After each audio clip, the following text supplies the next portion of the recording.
Ry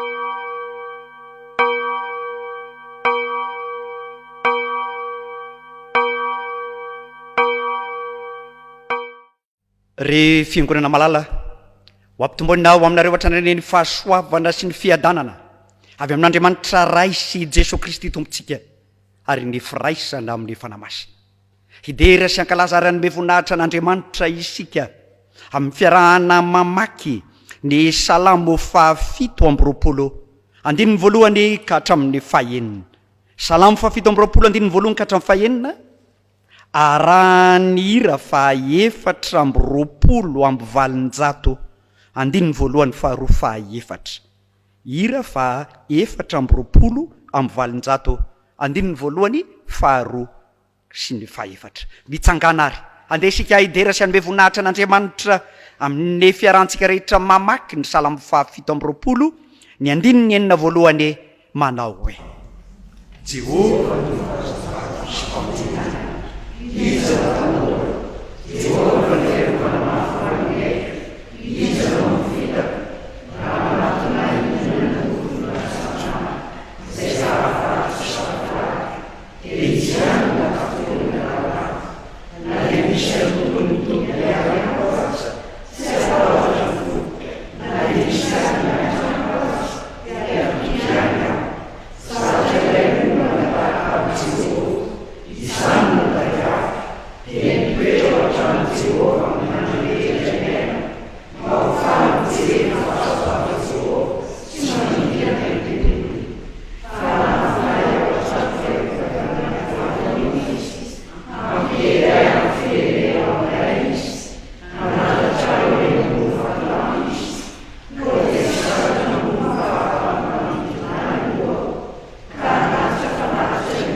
vavaka fiderana isika. Andriamanitra ray tsy tosy mandrak'izay eo. Midera sy mankalaza ary manome voninahitra anao zay fa Andriamanitra tsy miolon'olona mitoetra irery any an-danitra ianao fa miara-manompo amin'ny vahoakanao. Isan'ny vahoaka izay nofidinao ity firenena malagasy ity hiaraka hanompo anao Andriamanitra, de rainay ny fitiavanao noho ny amin'izany. De rainay sy omenay voninahitra koa ianao Andriamanitra izay efa nitahiry ny fiangonanao tao anatin'ny taona maro, ka de vavolombelona ny tananao Andriamanitra momba sy mita izao fiombonanay foamampanay izao. De rainay ianao re Jesosy Kristy mpamonjy anay eo, fa ianao no Andriamanitra mpamonjy izao tontolo izao ary namonjy ny firenenay koa. Ianao lay tianay, ka rehefa tonga teto amin'ity tanindrazanay ity ireo mpanomponao izay nantsonao de narovanao, tsy nataonao ho lany taringana fa nataonao haefa ny asany hitory ny filazantsaranao, ka de niroborobo teto amin'ity firenenay ity zany. Tanteraka taminay koa ny tenin'ny mpanao salamo fa misy ireo fahavalo rafinao Andriamanitra izay fahavalo ny fiangonanao koa, ka dia nisedra fa nienjehana niatra tamin'ny fanomozanaina ny fiangonanao. Tsaronay indrindra ireo martioranao izay matinao ny amin'ny fijoroanao vavolombelonao Jesosy Kristy mpamonjy azy sy mpamonjy anay koa. Ndretiko zay midera sy manome voninahitra anao satria manohy ny asan'ny reny martioranao ireny zay mijoro vavolombelonao noho ny famonjenao Jesosy Kristy. Omenay sy voninahitra ianao fa tianay, omenay voninahitra sy derainay ary hankalazainay mandrakizay ianao fanahy masina Andriamanitra miasa amin'izao andro farany izao.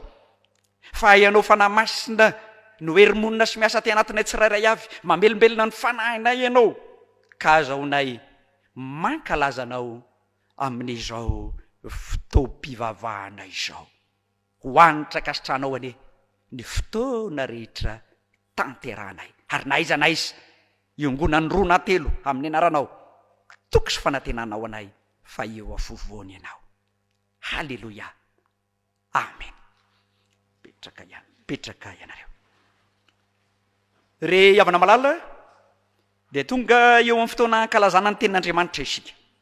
Andeha iraina ny hira fa 8:300, 8:300, andininy voalohany sy ny fahaefatra dia hitsangana ny hitary-bavaka arahany fotoana ho an'ny ankizy sy ny tanora ary faranan'ny mpamaky ny soratra masina. De iraina ny hira fa 8:300 zao andininy voalohany sy ny fahaefatra melohan'ny fanesen'ireo mpanompon'Andriamanitra ireo. Amen.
Andriamanitra tomponay io misaotra anao zay fa ny teninao nijoroan'ireo Martiora ka tsy niemorany tamin'ny finoana ary misaotra fa zay fiangonana no Martiora ary mbola afaka hijoro amin'ny fahamarinan'ny teninao ka ho mpanompo matoky hatramin'ny fahafatesana.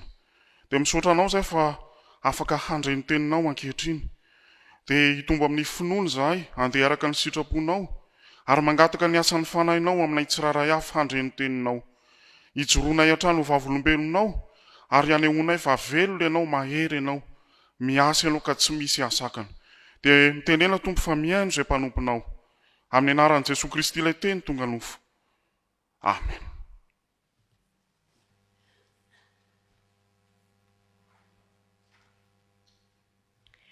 Ny sampana sekoly Alahady dia faly miara-apatsika ka manolotra ny tenin'Andriamanitra ao anatin'izao fotoana ny ankizy sy ny tanora izao. Mijoro amin'ny finoana.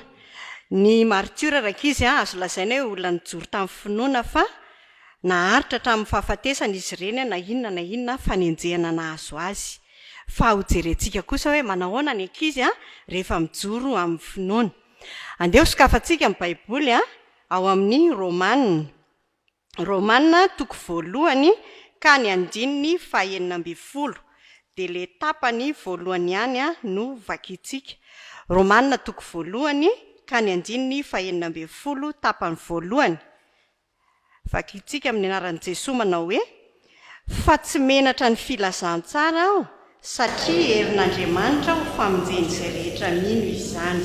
Izay ihany averintsika indray mandeha hoe fa tsy menatra ny filazantsara aho satria herin'Andriamanitra ho famonjeny izay rehetra mino izany. Amen. I feno rankizy dia ankizy mpianatra tena mahay. Amina toerana somary ambanivohitra misy azy fa izy tena mahay. Ary ankoatra ny mampianatra mahay amin'ny feno ankizy mpianatra sekoly Alahady tena mazoto izy. Indray mandeha nisy fotoana nisy fifaninanana ho an'ny tiliana izay ankizy marani-tsaina indrindra zany tamin'ny taranja matematika nampanaovina. Ka i feno anisan'ny nandray anjara tamin'ilay fifaninanana ary izy ny voalohany tao amin'ilay fifaninanana natao zany rehefa nangonina avokoa ny vokatra eran'ny faritra dia feno ny voalohany. Dia vokatra izay fahazony larana voalohany izay dia nasainy manam-pahefana taty andrenivohitra izy ho tolorana loka. Dia tamin'ny fotoana nanolorana an'ilay loka nisy fiaraha-misakafo natao. Dia rehefa teo amin'ilay mpisakafoanana zany dia miaraka eo daholo moa zany ny olo-manakaja rehetra sy ilay ankizy nahazo larana ambonimbony niara-ny sakafo teo. Dia nierikeriky feno rehefa hisakafo fa jerena ny olona tonga dia mihinana daholo. Dia feno nefa efa izay zany nampianarina azy hoe misaoran'Andriamanitra rehefa misakafo satria afa amin'Andriamanitra ny sakafo. Dia nivavaka izy. Dia rehefa avy nivavaka izy dia nikakakaka minome daholo ilay ankizy teo amin'ny ray latabatra taminy. Dia gaga feno hoe fa inona raha mampime an'ireto. Dia ozy izy le ankizy sahasaha anankiray nanatrika azy hoe mbola taraiky be ohatr' izany sady tsy mandroso ohatr' izany daholo ve ny olona any an-tanànanareo any. Dia hoe taraiky ahoana ozy izy feno. Zange ny voalohany tamin'ilay fifaninanana ahoana lazainareo hoe taraiky sady tsy mandroso. Ka ilay mbola mivavaka alohan'ny sakafo ataonao io tena mampime ozy izy le ankizy sady nome izy mezan'ny ankizy rehetra izy. Ay ve ozy feno any aminay indray dia ny omby sy ireo biby fiompony tsy mivavaka alohan'ny sakafo. Reny manko tsy mba malala misaotra n'ilay pahary ilay mpanome sakafo fa mihinana izay hitany fotsiny. Fa izay dia misaotra n'Andriamanitra mandrakariva fa avy aminy na ny fahaizana na ny sakafo hohanina.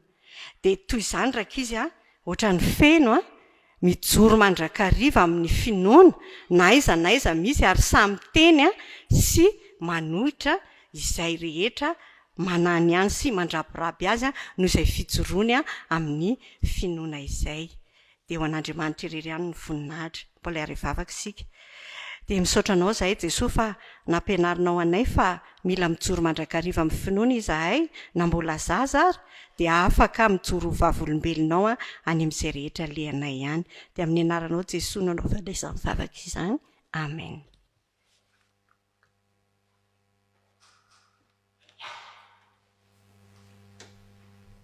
Amaky sy iain'ny ten'Andriamanitra isika ry havana. Izany dia ho hitantsika ao amin'ny bokin'ny Mpitsara toko faha 9 raisina amin'ny 2:20 ka hatsahatra amin'ny 2:130. Mpitsara toko faha 9 2:20 ka hatramin'ny 2:130. Rehefa hita dia izao amaky azy amin'ny anaran'ny Tompo. Ary dia naniry indray ny volondohany rehefa voaratra, ary nivory ireo andrian'ny Filistina hamono zavatra betsaka atao fanatitra ho an'ny dagon'Andriamanina sy hifaly. Fa hoy izy, efa natolotry ny Andriamanitsika eo an-tanantsika Samsona fahavalontsika. Ary rehefa nahita azy ny vahoaka, dia nideran'ny Andriamanina ka nanao hoe, efa natolotry ny Andriamanitsika eo an-tanantsika ilay fahavalontsika, mpanimba ny tanitsika, izay nahabe maty antsika. Ary rehefa faly ny fony, dia hoy izy, alao Samsona mba hanao laolao antsika. Dia nampaka ny Samsona avy tao an-trano famatorana izy, ka nanao laolao teo anatrehan'ireo Samsona. Ary nampitsanganiny teo anelanelan'ny andro izy, ary hoy Samsona tamin'ny zatovy izay nitantana azy, avelao kely aho hitsapa ny andro izay amanohana ny trano, hiankinako aminy.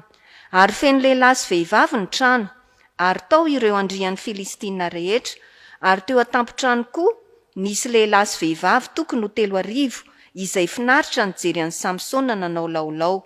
Ary Samsona niantso an'i Jehova ka nanao hoe, Jehova Tompo, mifona aminao aho, tsarovy aho, ka ampaherezo izao indray mandeha izao monja, ry Andriamanitra, amaliko ny Filistina noho ny anankiray amin'ny masoko roa. Dia notanan'i Samsona ny andro roa teo afovoany izay nanohana ny trano, ny anankiray tamin'ny tanany ankavanana ary ny anankiray tamin'ny tanany ankavia, ka niankina teo izy. Dia hoy Samsona, aoka hiara-maty amin'ny Filistina aho. Dia nezahiny mafy, ka dia nianjera tamin'ireo andriana sy ny vahoaka rehetra izay teo ny trano, ary ny maty izay novonoiny teo amin'ny hafatesany no be lavitra noho izay novonoiny tamin'ny andro ny iainany. Ary nidina ny rahalahiny sy ny mpianakavindrainy rehetra, dia naka ny fatiny ka nitondra azy niakatra, dia nandevina azy teo anelanelan'ny Zora sy Estaola tao amin'ny fasany Manoa rainy. Ary izy efa nitsaran'ny Israely 20 taona. Amen.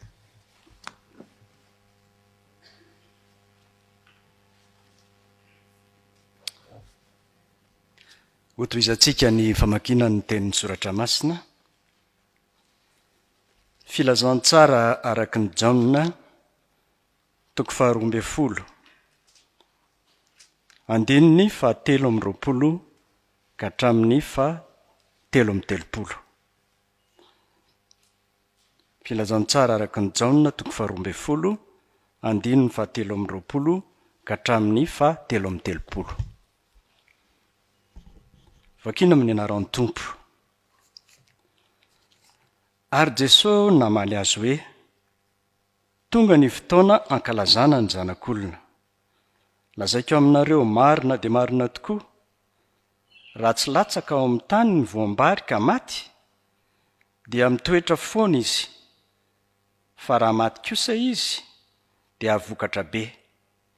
Izay tia ny ainy no mahavery izany, fa izay mankahala ny ainy amin'izao fiainana izao no hiaro izany ho amin'ny fiainana mandrakizay. Raha misy olona manompo ahy, dia aoka izy hanaraka ahy, ary izay toerako dia ao koa ny toeran'ny mpanompoko.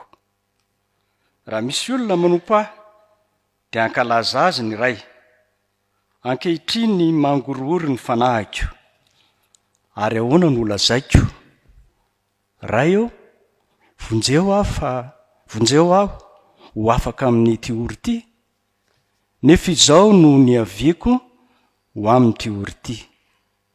Ray eo, mankalaza ny anaranao.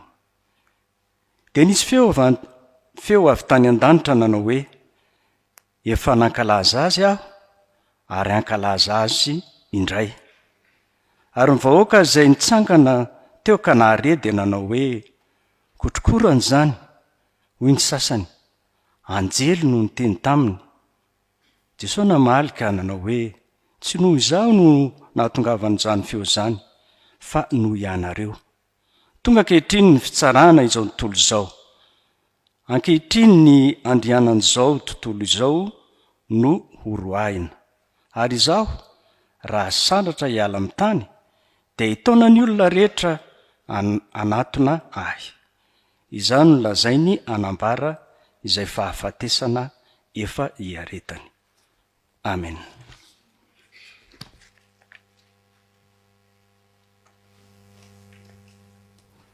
Dia mbola ho faranatsika famakiana ny teny soratra masina.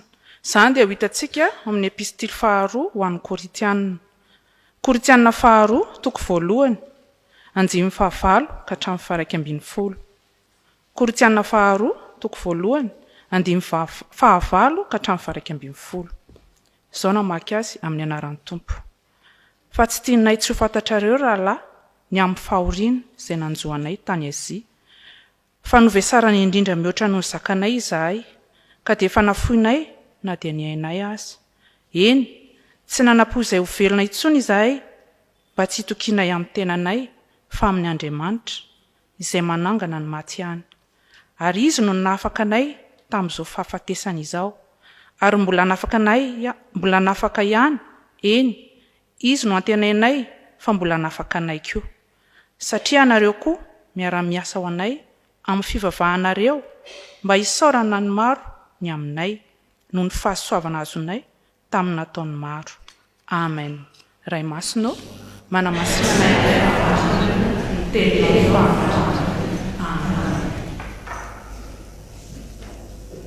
mialohan'ny le andrenesantsika ny toriteny andeha hitsangansika. Iray nanera fa 5:100 5:100 ny andininy voalohany sy ny fahatelo. 5:100 andininy voalohany sy ny fahatelo.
Mbola ho amitombona amintsika hatrany ny fahasoavana sy ny fiadanana avy amin'ilay Andriamanitra ray sy Jesosy Kristy tompontsika.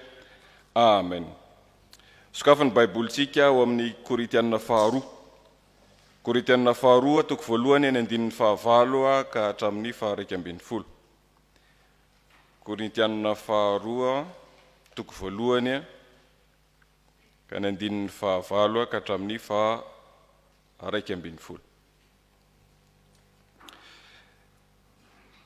Ity epistily 2 nosoratan'ny Paolo amin'ny fiangonana tany Korinto ity rehefa namalala rehetra amin'ny Tompo dia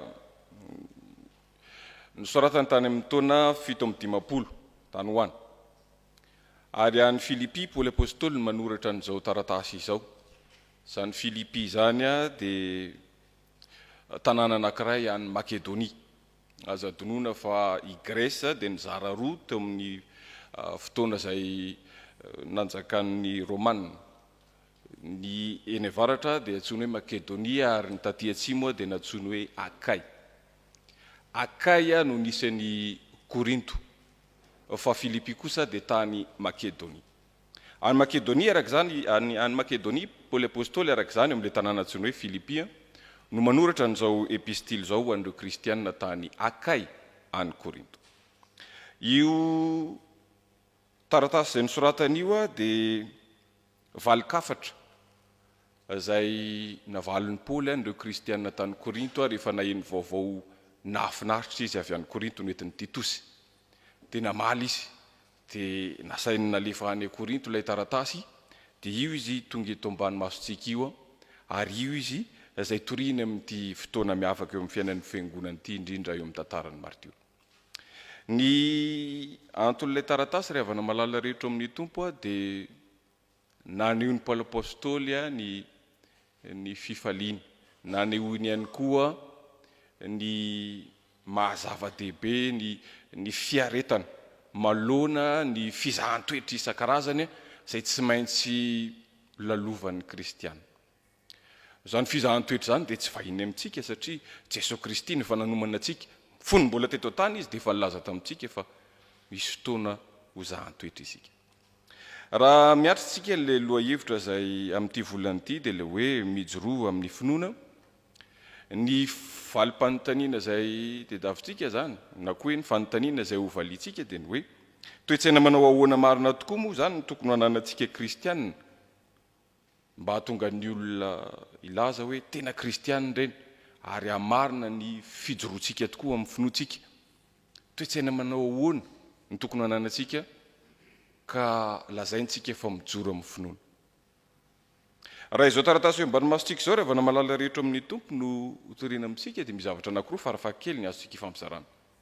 Ny voalohany dia milaza amintsika manao hoe ny kristianina mijoro amin'ny finoana anie ka vonina izakany mafy nohony amin'ny Kristy na iza milaza azy ho kristianina ka raha tena mijoro amin'ny finoana marina tokoa izy, ny toe-tsaina tokony hananany voalohany indrindra dia tokony ho vonina izy izakany mafy nohony amin'ny Kristy. Vakitsika ny andininy fahavalo. Iombonantsika ny famakinan izany rehefa namalala amin'ny anaran'i Jesosy manao hoe fa tsy tianay tsy ho fantatrareo rahalahy ny amin'ny fahoriana izay nanjoanay tany Azia fa novesarana indrindra mihoatra noho ny zakanay zahay ka dia efa nafoinay na deny ainay aza. Vonina izakany mafy nohony amin'izy izy to nohony amin'ny Kristy. Izany ny toe-tsaina tokony hananan'ny olona samy joro amin'ny finoana. Fa inona ny zava-mitranga ka natonga ny Paoly apôstôly na teny izany. Ny zava-mitranga rehefa namalala rehetra amin'ny tompo dia izao. Any Efesosy Paoly apôstôly, Efesosy zany any Azia, io Turquie resahana, io Turquie amin'izao io zany, eo amin'ny tanàna antsoina hoe Efesosy. Eo amin'io tanàna io Paoly apôstôly rehefa teo izy dia nampianatra izy. Dia maro ny olona ny hainy liana satria fampianaram-baovao tsy faheno momba zany Jesosy Kristy zany. Paoly apôstôly raha teo dia apôstôly mitsintilisa. Tonga tany izy dia liana ny olona ny hainy ny olona nandahateny Paoly apôstôly namonjy sekoly mihitsy azy Paoly apôstôly nampianatra. Rehefa nampianatra Paoly nitory an'i Jesosy Kristy ilay Andriamanitra velony Paoly dia nahavoakitikitika fitadiavan'olona, nahavoakitikitika fihinanan'olona, nahavoakitikitika fidiram-bolan'olona. Inona ilay voakitikitika? Aza donona fa Efesosy dia tsy mpahoizana eo amin'ny Azia sy Occident. Zay zany hoe ny ila-bolan-tany atsinanana dia Efesosy no misy poro ka eo Efesosy ny entana avy any atsinanana rehetra no mepita makany andrefana ilay Occident amin'izao vanim-potoana iresahantsika izao. Dikan'izany atao Efesosy dia tena nisy arela ndeha ataontsika hoe avokafoky ny toe-karena tamin'izany io satria nisy poro teo. Vokadrano nandeha tsara ny varotra, nandeha tsara ny fanakalozana teo amin'ny atsinanana sy ny tany andrefana dia nandalo teo ny entana dia nisy vola zany io toerana. Rehefa nampianatra ny Paoly dia nisy fitadiavana voakitikitika tao satria nahoana nisy tekoly lehibe anankiray zay isan'ny merveille du monde ny filazany tsika olombelona azy lay tekolyny diana lay déesse anankiray zay tsy hoe diana zay andriamambavy andriamanitry ny fertilité io andriamambavy io dia nitokony ny jentrisa tamin'izany indrindra tao efesosy ataon'ny tekoly ka misy an'ty atao hoe Démétrio ny filazan'ny baiboly azy mpanefy izy io dia izy no manefy ny sarotrano io andriamambavy io dia zay no fidiram-bolany zay no fihinanany ary tsy izy any fa nanana namana maromaro izy rehefa nitory nefa i Paoly nilaza hoe any atsika Jesosy ny andriamanitsika dia linany io dia nanomboka nanontany ny olona manao hoe ary ahoana zany ty andriamanitra eto Efesosy ty dia nanomboka vokitikitiky amin'izay no fihinanan'ireo toloreo satria nanomboka tsy nividy ny entan'ireo olon'ireo intsony ny vahoaka teso Démétrius na Démétrio dia nitrotry izy rehefa nitrotry izy dia nangonony namany rehefa nangonony namany dia nioko izy ary naninjika zay tokony fantatra ary noho izany indrindra rehefa namalala rehetra ny tompo a dia nilobavy koa nanao hoe fa tsy tianay tsy ho fantatrareo raha lamo ny amin'ny fahorina zay nanjoanay tany Azia tany Efesosy io zany fa inany toyany eo ahoanao azy novesarana indrindra izahay mitondra mihoatra ny zakany nenjehany izy mitabaisiny izy mifofona ny tena sy mifofinoana mihitsy Paoly apôstôly ho hitantsika ny toyany vehivavy ary zay mivesatra zay noentin'ny Paoly apôstôly ka nisoratany tamin'ireto kristiana tamin'ny Korinto mifampizarany tamin'ireto zanany am-panahany Korinto izany ka nilazany tamin'izy ireo manao hoe azadonoana le olona fa noho ny amin'ny Kristy dia maro ndratra zakaitsika mihoatra noho ny zakatsika aza indraindray satria mefaratra amin'ny fahafara tesarajana ka zay rehefa namalala rehetra amin'ny tompo raha mijoro amin'ny finoana marina tokoa isika toy Paoly apôstôly nitoetsaina voalohany tokony ananatsika dia zao mivonona re zaka mihoatra noho zay zaka noho ny amin'izy Kristy rehefa jerentsika ny tantara filazantsara raha mitodika manorana amin'ny Jesosy isika mizaka mihoatra n'izay zaka ny Jesosy tadionareo fa tao Getsemane izy mipatrapatraka tahaka an'izany iny miatsembohany ary miteny izy nangataka manao hoe tompo raha azonao atao dia esory any fikapoky ity fa nitoizany any esory any rehefa avy eo manao hoe afaka ny sitraponao natao fatsia zay le mizaka ko satria efa voasoratra fa tsy maintsy ombony eo amin'ny asozaliny izy dia nizakainy zany na tena raha tamin'ny azy na tena vesaka tamin'ny azy ary zany nitoetsaina tokony anaran'ny kristianina mijoro amin'iny amin'ny finoana tsy kristiany fa rehefa jerentsika ny tantaran'ny fiangonana samy Petery zany ane ka nahoky ny fantsira dia nahoka ny lohany nalefa any ambany dia miandry zay ahafaty azy eo zany nahazo azy tamin'ny andron'ny Néron amperora romanina ane ka natao potony olona nalay ny olo dia misorana menaka dia napiretiny dia reny no natao potoko miditra amin'iny kolizian'ny Rome zany nanjoany kristiana vonina ny zaka ny mafy noho ny amin'izy Kristy fa tsy ny apôstôly ihany tsy ireo kristiana voalohany ihany fa teo amin'ny tantara tsika indrindra teto Madagasikara isika eto dia manana le izy rahasalama Martiora zany rahasalama zany ane le olona ka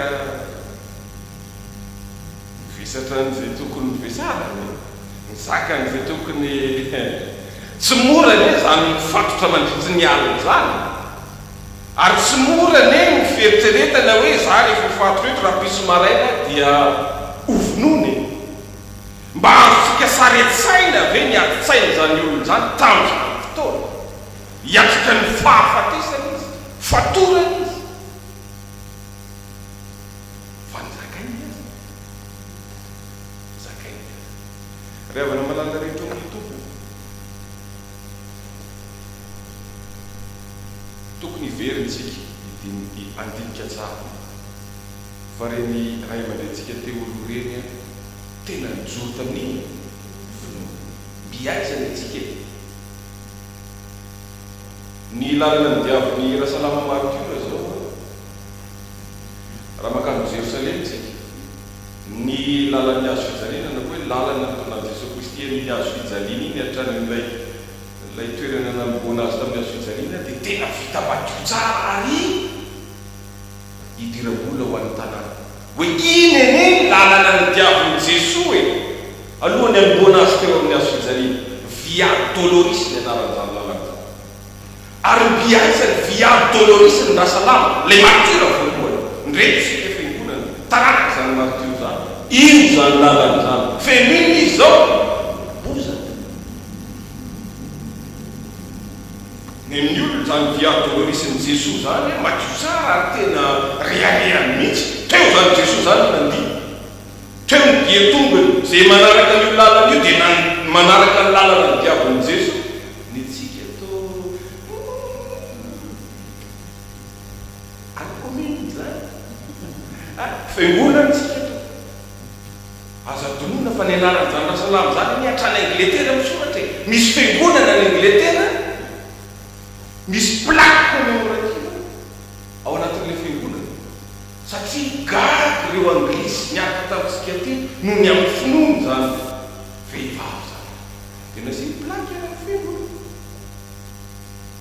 rehefa le malala rehetra amin'ny tompo tsy resaka plaque no atomavatsika fi resaka le toetsaina zay mpitainy koa le apôstôly amintsika toetsaina zay nanana teo amin'ny fanompoana ny Jesosy raha milaza tsika hoe mijoro amin'ny finoana dia hoy Paoly ny toetsaina tokony ananan'ny olona mijoro amin'ny finoana voalohany indrindra dia voany izy zaka ny mafy noho ny amin'ilay Andriamanitra ino te Jesosy Kristy izy fa ny faharoa rehefa malala rehetra amin'ny tompo dia hitantsika amin'ny andininy fahasivy sy ny fahafolo vakitsika indray ny andininy fahasivy sy ny fahafolo amin'ny alalan'i Jesosy miaraka tsara isika rehefa manao hoe eny tsy nanompo naintsony izahay mba tsy hitokinay amin'ny tenanay fa amin'Andriamanitra izay nanangana ny maty ihany ary izy no afaka anay tamin'izao fahafatesana lehibe izao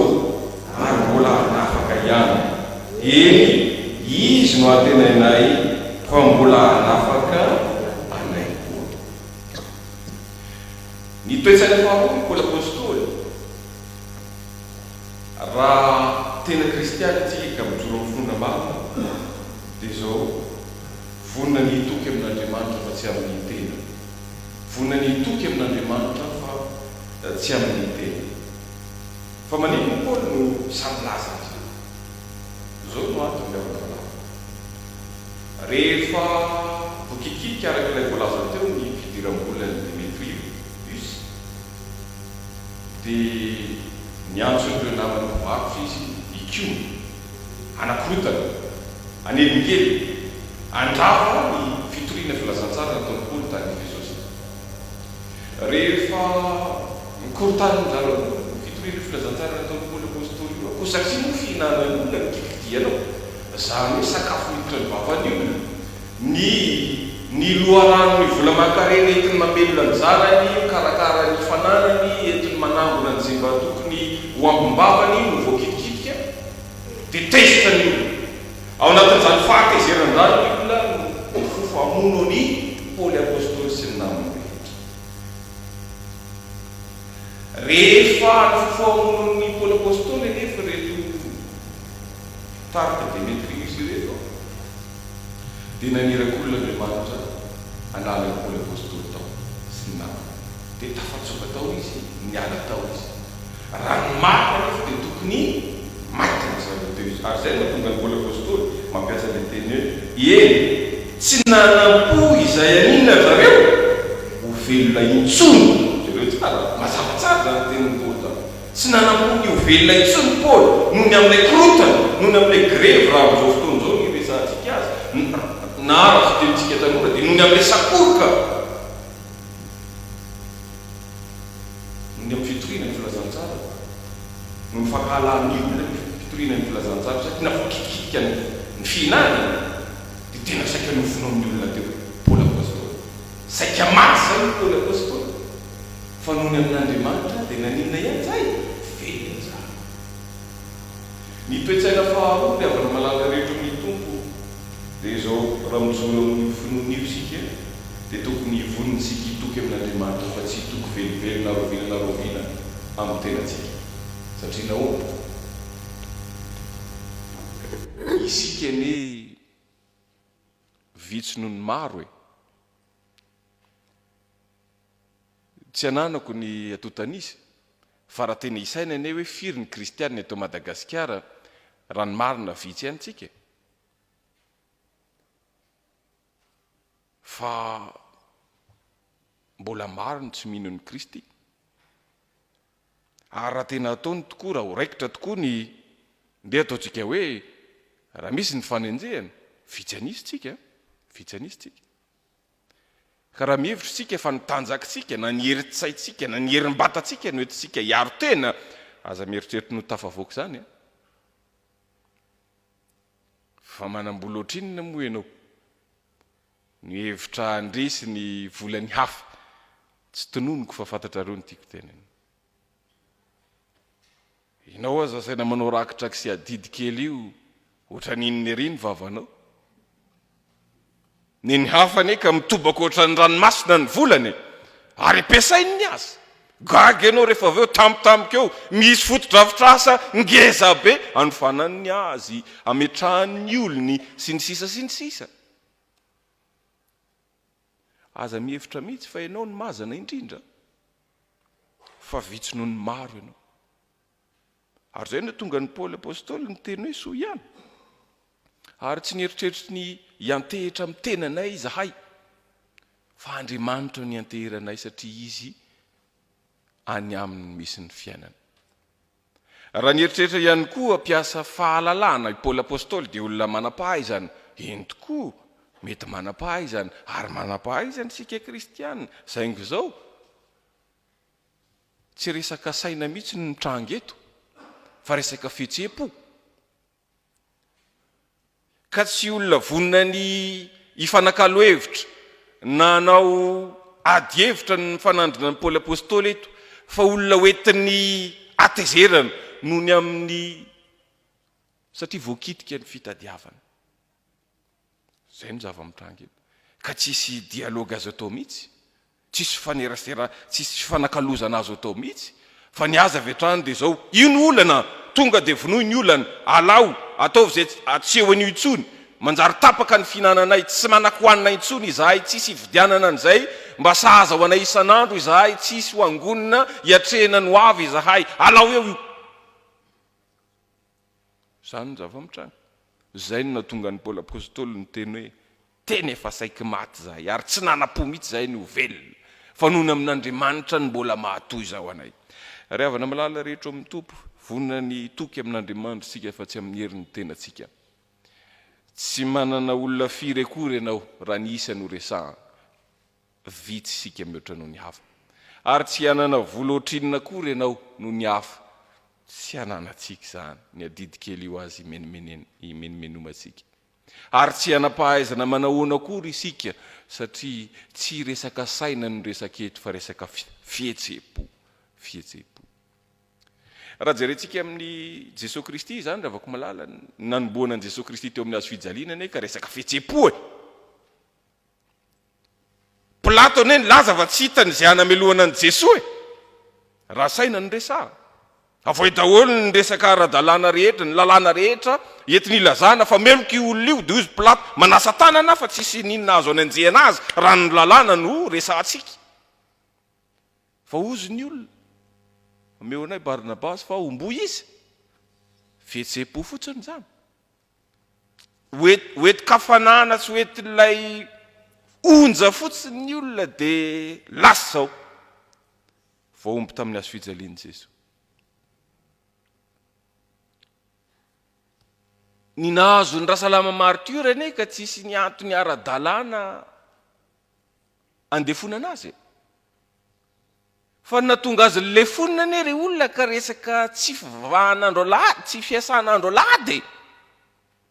Tesitra le olona nanandevo azy satria naninony tsy nety asa intsony rasalama Martiora rehefa tonga ny alahady dia nivavaka izy.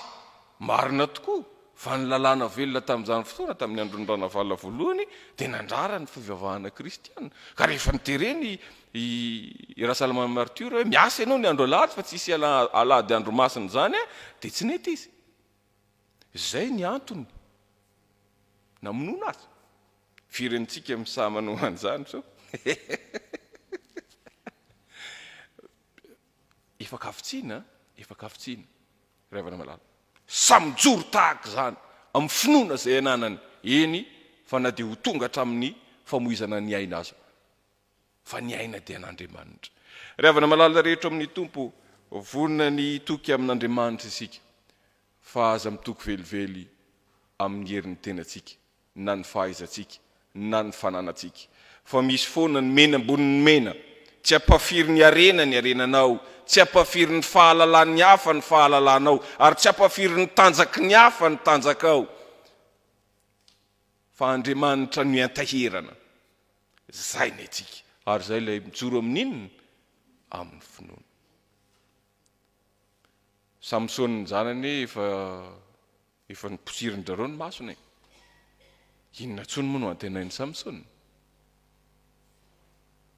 Fa rehefa tonga ny tokoa sy ny tokoa, mihoatra lavitra ny matiny, mihoatra lavitra noho izay ady nataony tany aloha ny isan'ny maty tamin'ny fotoana izay nandravany an'ilay tempoly, izay ilay nitantarain'ilay vakiteny voalohany teo.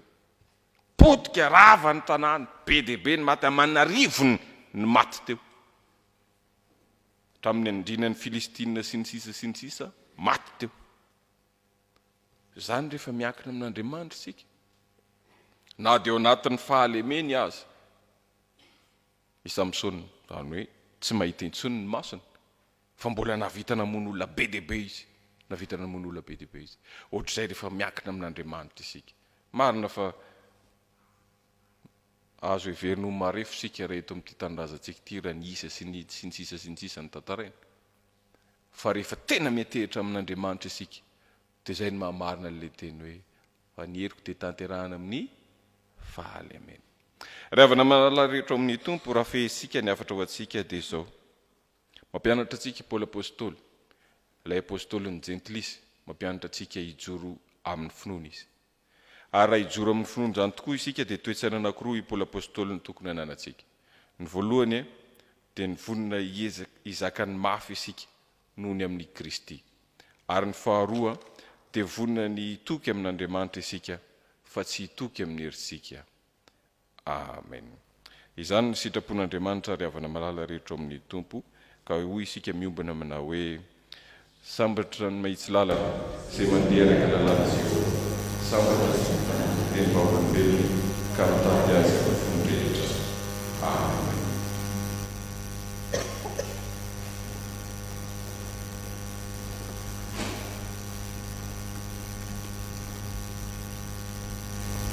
Rehefa fiangonana malala eo alohana ny sitrapon'Andriamanitra amin'ireo misy tsika tao anatin'ny toloteny, andesika iombona amin'izao 𝙁𝙗 fangatana sy fifonana izao. Misaotra anao izay ry Jesosy Kristy tomponay. Fa ianao no efa niantso mpanompo hitory ny filazantsaranao, hijoro ho vavolombelonao hatramin'ny fahafatesana. Misaotra noho ny amin'ny sitraponao nambaranao teo, fa hay izahay dia antsonao hanana ny toetsaina entina mijoro amin'ny finoana, ka hanana ny fahavononana hizaka ny mafy, eny hizaka fahoriana noho ny aminao Jesosy Kristy. Maka sitraka anao zany zay nolony amin'izany tsaroanahy fa teto amin'n'ity firenena ity koa de nisy andra salama zay nizaka fahorinana nohony aminao Jesosy Kristy eny nanolotra ny ainy ko aza mba ho fijoroana fa manana nao Andriamanitra ho Andriamanina izy indrisy nefa tsy tanteraka izay ny amin'izany fijoroana izaka mafy nohony aminao Jesosy Kristy zany ka dia amidrao fo avy ela heloka misaotra fa tao anatin'ny sitraponao koa dia nambaranao fa ny toe-tsaina enti mijoro amin'ny finoana de ny fahavononana hitoky aminao Andriamanitra fa tsy hitoky amin'ny tenanay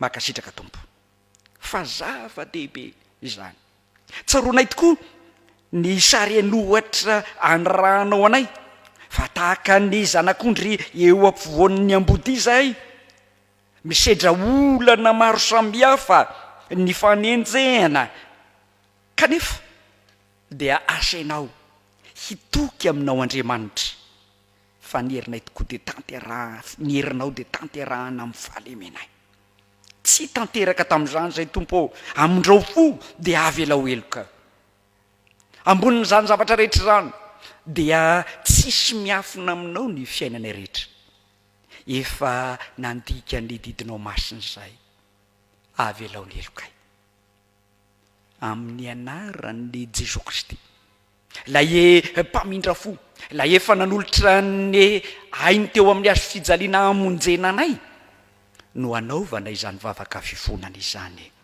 aza ela Jesosy no ny aminao amen ny hira fa valo amin'ny fasy efajato valo amin'ny efajato andiny voalohany sy ny fahadimy no hiraintsika na mafisantsika ny fifonantsika valo amin'ny efajato andiny voalohany sy ny fahadimy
Tsika dia Andriamanitra tsy lali dalovana fa mandre ary ny tanany tsy foy fa mahavonjy tsakana andray ny teny soa mahafaly no meny tompo anareo ho famelana nyoka aorinina ny famelan-keloka ny hira fa efatra amby roapolo amby efajato efatra amby roapolo amby efajato andiny voalohany sy ny faefatra efatra amby roapolo amby efajato andiny voalohany sy ny faefatra fa hoy ny teny fampanantenana ny amin'ny famindram-pomen'Andriamanitra ho anao mety manadino ny zanany minomba ny vehivavy ka tsy mamindra fo amin'ny zanaka nalopin-kibony eny mety manadino ihany izy fa iza kosa tsy mba hanadino anao koa amin'ny anarany anamarako voavelany elokareo ary amin'izao sisy izao andehana kaza manao tenitsony de raha tomponao sambatra sy voasarana faotana sambatra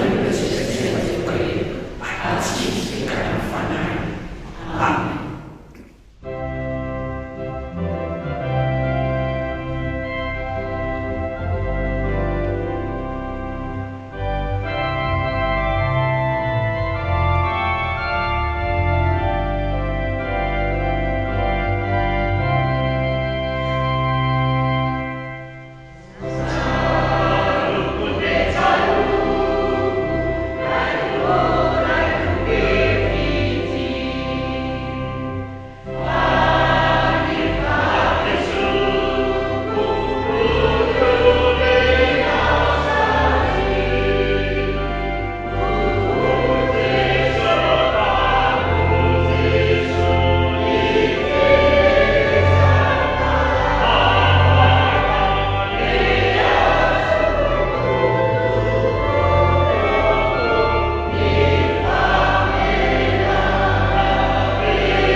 mila eloka atao sika eo amin'ny fiangonana masina manerana zao toy izao haneo ny finoantsika araka ny fanekem-ponona apostolika hiarantsika rehetra manonona manao hoe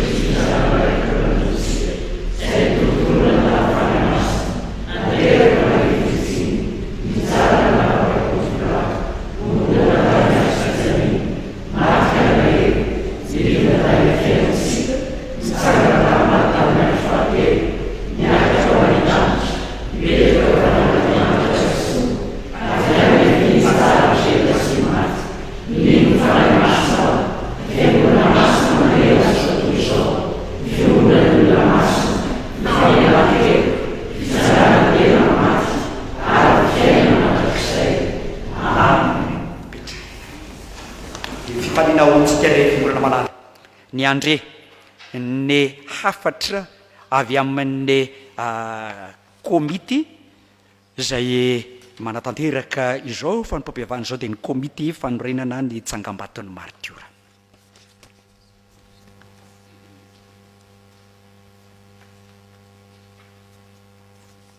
Ry havana malala rehetra ao amin'ny tompo dia mbola ho ampitombona amintsika mandran-karevana ny fahasoavana sy ny fitiavan'Andriamanitra ray ary ny firaisantsika amin'ny fanahy masina. Mialohan'ny amakina ny afatra avy aminay komity fandrenana Tsangambaton'ny Martiora dia teny fisaorana aloha no teny entina voalohany indrindra dia nisaorana an'Andriamanitra lehibe noho ny amin'ny fahafahantsika mandihy ty andro Alahady ity izay ombonana ao anatin'ny sahan'ny fiangonan'i Jesosy Kristy eto Madagasikara ao anatin'ny pérécoparatio Alahadin'ny Martiora. Isaorana feno ny fiangonana ndray aman-dreny mpitandrina tolotra Michel Amvady ny mpiangonana rehetra ny diakona sy ny sampany eto amin'ity fiangonana ity izay anatanterana zao fanompoampivavahana izao. Izy raha teo no nitondra ny afatr'Andriamanitra izay niverina fa ampy sady feno eritretantsika ny tokony hijoroantsika ny amin'ny finoana. Dia misaotra rehetra koa satria tsy nanao zavatra kely isika ny antsoantsy izay nataony amin'ny hoe andao iombina satria mila mijoro amin'ny finoana isika amin'izao toetrandro iainantsika izao. Fa raha tsy mijoro ny mino an Jesosy Kristy mazava ny ten'Andriamanitra teo. Dia misaotra antsika satria zava-dehibe izao fiarahana izao. Izay angamba ny tena atao hoe teny anankiray tsy maintsy apetraka aloha izany isaorana feno ireo teknisiana izay mampita izao fanompoampivavahana izao amin'ny tokantranontsika. Ianao izay manaraka izany koa amin'ny fotoana rehetra dia mba ho ampoko ny fahasoavan'ny tompony isika rehetrarehetra ry havana. Eny arina no afatra atolotry ny komity fandrenana ny Tsangambaton'ny Martiora amin'ity andro Alahady. Alahady natokana eto anivon'ny sany FJKM anomezam-boninahitra an'Andriamanitra ny amin'izany Alahadin'ny Martiora izany. Hoy ny afatra hoe ianareo no vavolombeloko Jehova sady mpanompoko izay efa novidiako araka ny ao amin'ny Isaia 7:7 ny andinin'ny 10. Ry havana volana Aogositra 2020 Mijoroa amin'ny finoana. Fisaorana an'Andriamanitra no teny manentana voalohany satria tena mahatsiaro nandritra ny taona iny. Nisy tokoa ny atao hoe azakazaka erana atao anatin'ny sany FJKM, samy manana ny azakazany fa samy nisy ny azakazaka natao. Dia natanteraka izay noheverina ho azakazaka ny tanterana ny komity fandrenana ny Tsangambaton'ny Martiora izay asa ao anatin'ny fiangonan'i Jesosy Kristy eto Madagasikara. Manana ny biraony ao amin'ny efitrano 700 riana 5 izany. Dia ny anankiray tamin'izany ohatra dia nafahan'ny fiangonana ny santatra ny atao hoe fotodrafitrasa anankiray ny arahana koa nefa tamin'ny mpino marobe betabe tamintsika ny santatra izany ilay atao hoe fotodrafitrafa hijorona vavolombelona dia ilay kianja izany. Endrika fijorona vavolombelona reny, endrika fahatsiarovana fa tsy ny herin'ny tena marina ny teny teo fa nisy kosa nefa herin'Andriamanitra ny arany asa. Raha miombona amin'ny andro Alahady ity tsika, inona ny tena zava-dehibe? Tsy ny fotodrafitrasa ho hitan'ny maso fotsiny fa ny fotodrafitrasa fanahy any anatsika tsirairay avy. Apetraka olovain'ny taranaka, olovain-jafo ny fitena ankehitriny mba misy finoana tahaka izany ve ny zanaka izay nalokin'ny kibo, ny praitapo amiko ny ankonako rehetra. Raha mahatsiaro fa ny olona taloha rehefa nitoriana dia niala tamin'ny ratsy fanaony. Izany no asa ataon'ny komity fandrenana ny Tsangambaton'ny Martiora. Misy voamera maro samihafa ao ny voamera teknika izay mbola isahana ny asa maro samihafa ho tanterahana ho hitan'ny maso zany olo-vainjavy. ao ny voamerany tantara izay ezaka hitrandraka ny tantarandreo martiora ho tsaroantsika izany. ao ireo vehivavy zandrondreo martiora ijoro mandrakariva ho hitan'ny olona fa na inona na inona mety ho fahalehibiazana rerahana. Mbola ao ny fonina izay tehirizan'ny tompo anao ny asa sosialy eo anetin'izany komite izany. Koa izany rehetrarehetra zany nisaorany an'Andriamanitra ankehitriny raha mampity izany amintsika eto izay mbola misy ny asa hoy izay teo. Tsy vitany olona irery ny asa, tsy vitany komity rery. Ny komity dia mitarika fotsiny mampatsiaro ny amin'ny hoe andao sahiny joro vavolombelon'ny tompo ka izay mba asa antsoinantsika ry havana dia oka mba ho tsaroantsika ray aman-dreny mpitandrina isam-pitandremana ho amin'ny sampana asa tsirairay avy isaorana fendro ray aman-dreny pia izay manao ho zava-dehibe tokoa ny tolo-tana natao amin'ny komity. ao zany ray aman-dreny filohan'ny FJKM ny doktora irako Andriamaso ami miaraka amin'ireo blanc-mpendraikitra Foibe namana izay manolo tanana ny ray aman-dreny mpiazo ao komity izao ao amin'ny mpanatanteraka dia Andriamatoa doktora ihany koa Rakotondrainjaona izay manolo tanana mandrakariva ary manolo tsainany amin'izany miaraka aminy ny mpanatanteraka rehetra. Mahatoky izay ry havana fa tsy mandeha irery ny komity fa miaraka amin'ny fiangonana manontolo koa dia mahatoky misaotra indrindra tsy adino ary asongadina indrindra ireo fiangonana izay tena manao ho zava-dehibe isaky ny Alahady faharoa ny volana Aogositra tahaka izao manaraka izay fandaminana napetraky ny fiangonana dia manao ny rakitra ateriny zany ao amin'ny Foibe FJKM araka ny tenenina teo misy laharana azo antrotsahana izany fa azontsika ilaina ao am-pandrara zany isaky ny fisokafan'ny birao ry havana. Isaorana feno ianareo nanao izany isan'andro isan'andro. Mbola mety misy fitandremana tsy nahefa no ny antony maro samihafa mahatoky anefa izay fa tsy mbola misy fahatarana ny asan'Andriamanitra ry havana koa anao izay azonareo atao ianareo hanolotra izany. Izany no fisaorana ataon'ny KFTM na komity fandrenan'ny Tsangambaton'ny Martiora araka ny tenenina teo miaraka amin'ireo voamera sy rantsanao aminy dia mahatoky izay fa Andriamanitra izay manakare-pahasoavana no ampitombo ny finoantsika satria ampy ny asa ijoroan'ny komity amin'ny finoana ry havana fa isika rehetra kosa no ho tafajoro tahaka izao dia ho voninahitr'Andriamanitra ny fiombonantsika araka ny teny hoe fa ny olona izay mahalala an'Andriamaniny kosa dia fikitra amin'izany kankatoa azy.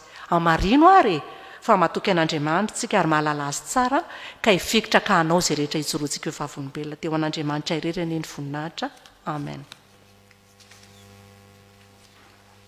Anao ny raharany fiangonana sika amin'ny fanatanterahana ny rakitra zany dia andao iraina re ny hira fa 7 amby efajato 7 amby efajato ho vavolombelonao naizanaiza le zany no fanirina vao sy ataoko reare ho vavolombelonao irantandry raha ilaina toy ny loharano vao izay mamelombelonaina ajanontsika amin'ny andininy izay avy tany rakitra zany iry zany.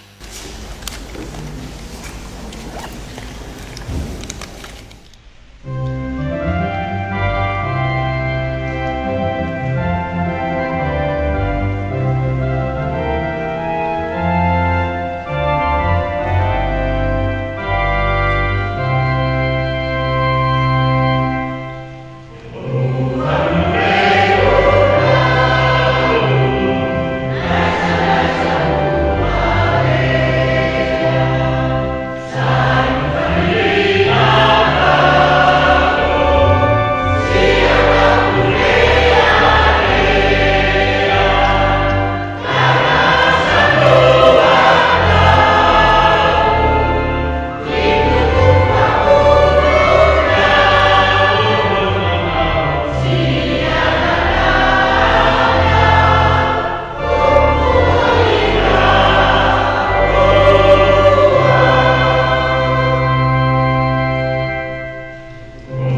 Andriamanitra ray zanaka fanamasina misaotranao zay no ny amin'ny rakitra zay natolotr'ay.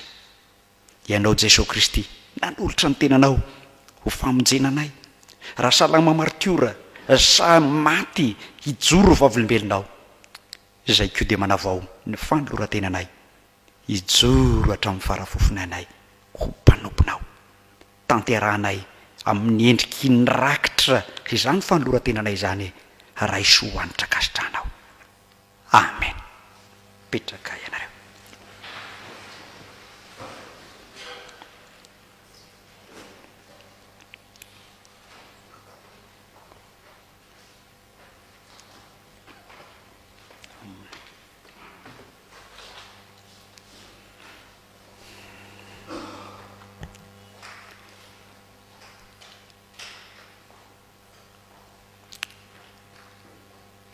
Tonga eo amin'ny vanim-potoana natanterantsika vavaka fangatahana isika izao. Ivavaka risika ravana malala. Indreny hafalinay ry Andriamanitra ray zanaka fanamasina fa afaka ny 𝙁𝙃𝙁𝙁 tao anatiny izao Fanompoampivavahana izao. Misaotra makasitraka anao zay no ny anorenanao ny komity fanorenana ny Tsangambaton'ny Martiora eo anivon'ny fiangonanao mba hahazahoan'ny olona rehetra mijoro amin'ny finoana. Ndreo asa maro samihafa izay apetraka ho aminy efa nambara taminay ihany koa, satria tsy maintsy miasa izay raha mbola atoandro ny andro. Dia taio izany komity izany ny birao ao aminy hampimizara ho azy rehetra ny fahasoavanao. Ianao anetsika olona maro samihafa avy tany antsakany izay ndavany ny asa napetraka ho teo aminy. Trotro am-bavaka ny fiangonanao zay amin'ny fitorinan'ny vilazantsaranao. Ireo ambaratonga ny rafitra sy ambaratonga mpitondrana samihafa momba azy reny ianao. Ary izay koa dia mahatsiaro fa ny fiangonana dia tsy rafitra miolon'olona eny rehetra eny fa ao anatin'ny firenena no misy azy. Ijoro vavolombelona eo anivon'ny firenena ka dia taio izany asan'ny fiangonanao zany. Ary dia trotrona am-bavaka ny firenena itompo fa efa ny safidy anao ho tompo sy Andriamanitra izy. Taio ny mpitondra, ny mpanao lalàna, ny fahefa-pitsarana, ireo rafitra mpanatanteraka samihafa. Ampy ho anay tokoa ny fahasoavanao Andriamanitra zay momba sy mitahy anay rehetra ka hiadana finaritra na ny fiangonanao na ny firenenao dia ny firenena koa zany. Betsaka ny tena angatahana tompo. Mahafantatra nify zay fa mamaly vavaka anay mihoatra noho zay angatahanay ianao ka dia misaotra indrindra ho amin'ny fiombonanay indrindra no maranay ny vavakay amin'ny fiaranay manona vavaka anay ampianarana mpianatra fahiny manao hoe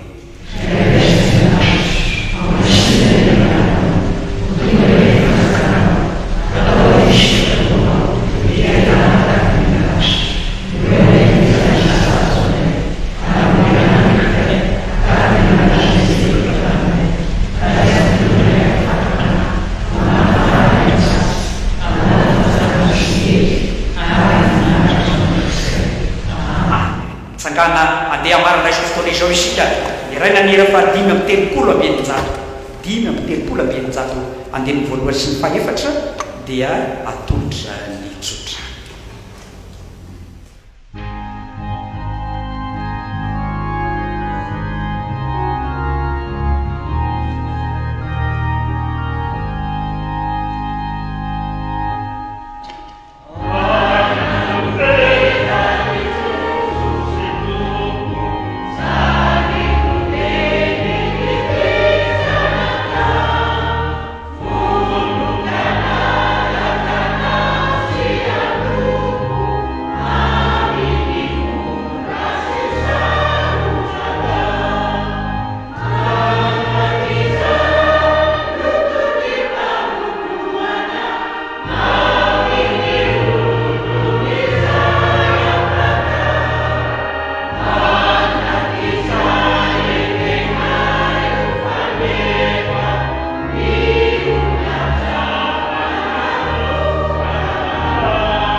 faminarevana Mijoroa izay tondro antsika amin'ny anaran'i Jesosy Kristy tompontsika ary noho fa ho tanteraka amintsika izany. Fiadanana ne ho an'ny rahalahy ary fitiavana mba amin'ny finoana fa amin'Andriamanitra ray sy Jesosy Kristy tompo. Ny fahasoavana ne ho amin'izay rehetra tian'i Jesosy Kristy tompontsika amin'ny fitiavana tsy mety levona. Amen. Pendrekisika aminao vavaka mety.